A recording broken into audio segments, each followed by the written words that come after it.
Bakit kailangan pa ni Cornelio at ng kanyang sambahayan si Apostol Pedro? Ano ang nakay Apostol Pedro? Babasahin natin ang mga karugtong pang mga talata.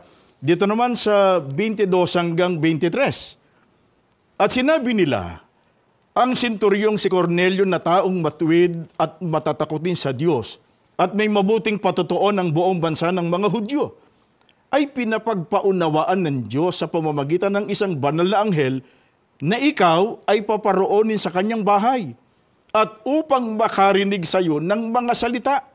Kaya't sila'y pinapasok at pinatuloy sila. Kapatid na Jerry, sana napansin ng ating mga televiewers, mga taga-subaybay, mga kaibigan, kaya napakahalagang ipatawag si Apostol Pedro sapagkat na kay Apostol Pedro ang mga salita ng Panginoon Diyos na yun ang katotohanan na kailangan marinig ni Cornelio at ng kanyang buong sambahayan. Ano ang naganap sa sambahayan po ni Cornelio pagkatapos nilang marinig yung katotohanan o mga salita ng ating Panginoon Diyos? Itutuloy lang natin, kapatid na Jeremy, binabasa natin dito sa Gawa, Gs 44 at babasahin na rin natin ang 48. Pakinggan natin.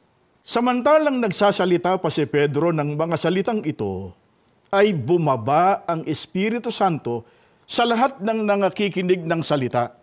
At inutusan niya sila na magsipagbautismo sa pangalan ni Hesukristo nang magkagayi kanilang ipinamanik sa kanya na matirang mga ilang araw. Kapatid na Jerry, batay sa binasa natin, mga kaibigan, ay pagkatapos makarinig ng mga salita ng Diyos sa pamamagitan ng Apostol Pedro, ang buong sambahayan ni Cornelio ay bumaba sa kanilang Espiritu Santo at silang lahat ay binautismuhan.